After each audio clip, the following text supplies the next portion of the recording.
Either get a job or get out. I'm sick of supporting a woman like you." My husband's words cut deep, triggering something inside me that snapped. Why should I endure the condescension of a man who belittles others to elevate his own sense of superiority? I'm better off without someone like him.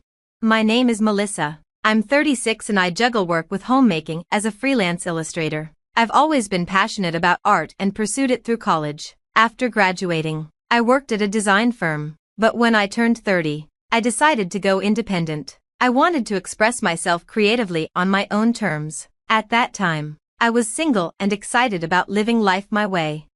Then I met my husband, Daniel, through a mutual friend. We hit it off and decided to marry, registering our union a year later. Daniel's job as a salesman required him to travel extensively, which meant he worked long hours. He asked me to become a housewife, so I put my illustration career on hold. I was happy to manage the home while he was away, believing that we should support each other as a married couple. I thought I could return to my art career later and continue my studies in the meantime. We trusted each other and had no major complaints. However, life threw us a curveball when Daniel got promoted to head a new sales office. This promotion meant he wouldn't be transferred for a while, and we could finally settle down in one place. We were both excited about the prospect of stability after constantly moving and adapting to new cities. But the transition wasn't as smooth as I had hoped. Daniel was still overwhelmed with work, managing the new office and launching additional branches. On top of that, the cost of living in our new city was significantly higher than we anticipated. While Daniel's salary could cover our basic expenses, it left us living paycheck to paycheck, with no company housing assistance to fall back on. We wanted to save for the future, but his salary barely covered our current needs. I considered tapping into our savings for security, but it didn't feel like a stable solution. I asked my husband if it would be okay for me to work, as long as I managed the house well. He seemed unsure but eventually agreed, though he emphasized that I needed to keep up with the household chores. His response felt a bit off, but I figured he was just adjusting to the changes. I was excited to start my new job after all these years. However, things began to change for the worse. My husband started criticizing the meals I prepared, which he never did before. He complained about the food being subpar and even accused me of cutting corners, which felt unfair. When I explained that I found deals on ingredients to save money, he snapped, accusing me of implying his salary was too low. I was shocked by his reaction and struggled to understand why he was twisting my words. He yelled at me, saying I was ruining things by working instead of focusing on housework. I wanted to argue back but decided against it, thinking he must be stressed from his new responsibilities. I apologized, hoping he was just tired and would calm down.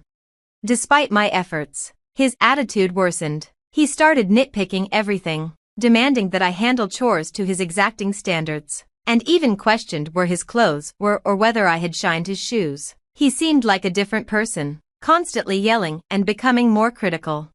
Balancing housework and my job proved harder than I expected. I tried to work around the chores, but my husband's high standards meant that housework took up most of my time. When I suggested he help with the chores, he retorted that my job was worthless and that I should quit. He began to belittle me as just a housewife, using it as an insult. His constant criticism and refusal to help made everything feel overwhelming, and my distrust in him grew. Even though I was working, I was still treated like a housewife. I didn't understand his logic. My pay was low, but that was because he kept interrupting me, making it hard to get more work done. Frustrated, I decided to focus more on my job and do fewer chores.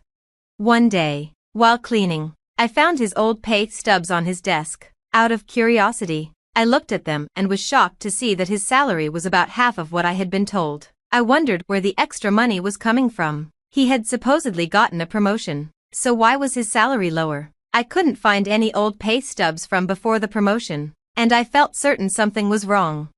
Then, my husband's uncle called. He said he had lent my husband a lot of money and was wondering when he would be paid back. It dawned on me that my husband had been covering the salary gap with loans from his uncle. I was devastated. I apologized to his uncle and promised to pay him back. Even though I felt awful, the uncle was kind and said to repay him when we could. That night, I didn't mention the debts or the pay stubs to my husband, but my frustration with him grew. He continued to belittle me, criticize my cooking and cleaning, and interfere with my work. When I tried to stand up for myself, he slammed his fist on the table and insulted me, saying I was wasting money and questioning who was providing for us.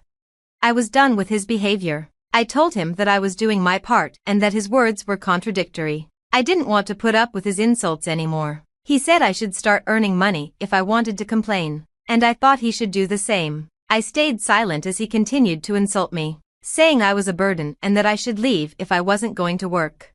His triumphant look as he said these things sent a shiver down my spine. He probably thought I'd apologize, but I was ready to leave. I grabbed my packed bags and started to walk out. "You can't do anything on your own anyway," he said. I gave him a cold look and said, "I'm leaving this behind." I slapped the divorce papers I'd gotten from the city hall onto the table. He looked stunned and didn't know how to react. I told him, "Make sure you fill these out and send them soon," then left for my parents' house. I had already told them what was happening, and they welcomed me with open arms. My parents were upset about his attitude, the low income, and the debt. They strongly advised me to get a divorce, which I intended to do.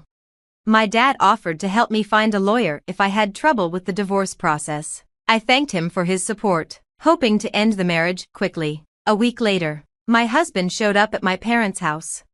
"Did you fill out the divorce papers?" I asked. He looked nervous and said, "I'm sorry, please reconsider the divorce." I was surprised by his sudden change in attitude. Although my parents were skeptical, they agreed to let him in to talk.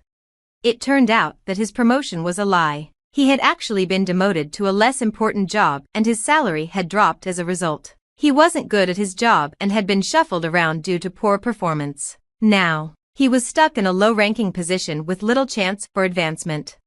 His pride had kept him from telling me the truth, so he had pretended to be successful to boost his ego. At home, he had taken out his frustrations on me, trying to maintain a sense of superiority.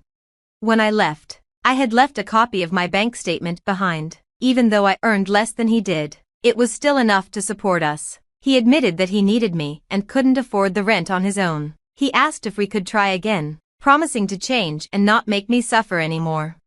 I was unmoved and indifferent to his tears. I simply brushed him off. "If you can't afford the rent, then just move. You can find cheaper places if you're on your own. And what about the debt to your uncle? You need to pay that back, right?" When I said this, his eyes widened. He was still trying to hide the debt and start fresh. It's hard to reason with some people. I understand that he was borrowing money to get by, but if we're talking about starting over, he should have been honest about everything. My dad added, "You've been so dishonest. I can't imagine letting you have custody of our daughter now. What were you planning to do about the debt without telling her?" My husband didn't respond to my dad's comment. I kept pressing the issue, saying, "If you won't agree to the divorce, I'll hire a lawyer. Your abusive behavior is grounds for divorce, and I have evidence." He seemed to give up and took the divorce papers out of his bag. "I've really messed up beyond repair. It's too late now. We're strangers," he said. I took the papers and we split the small amount of savings we had. We moved out of our apartment, and I heard he quit his job. Apparently, news of our divorce made his already difficult work situation even worse.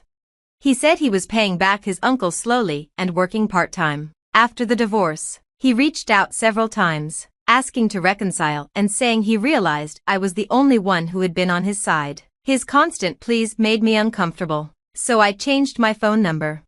If he had set aside his pride and been honest, maybe things could have been different, but I couldn't forgive his abusive behavior, and the love had faded long ago. I walked away and focused on my career as an illustrator. I'm busy, but every day feels fulfilling.